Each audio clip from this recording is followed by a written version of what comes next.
আসরের নামাজ যে পড়বে না বাবা ও মা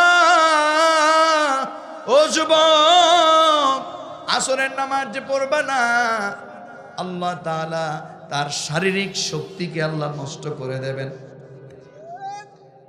আল্লাহ রসুল বললেন আসর পড়বা না, শারীরিক শক্তি নষ্ট। শারীরিক শক্তির ভিতরে বহু ভাগ আছে। দৃষ্টি শক্তি, এটাও কিন্তু একটা শক্তি, ঠিক না রঙ্গিজুর ভাই?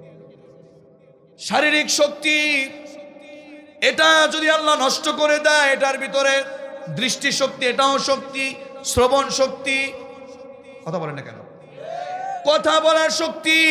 এই যে আমি আপনি কথা বলতেছি, একটু আওয়াজ করে আগেই বলেন না আল্লাহু আকবার।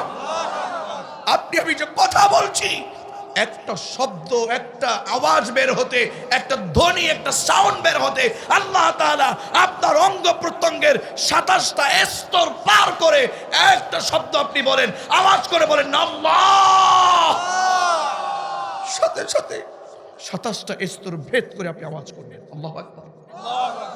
কি মনে করলেন? কোন জমিনে আছেন আমার বন্ধুগণ?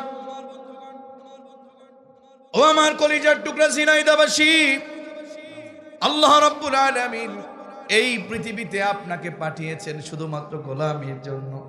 আপনি যদি গোলামি না করেন, আল্লাহ রাব্বুল আলামিন কিন্তু আপনার আমার উপরে বেজার হয়ে যাবে, ঠিক কি না?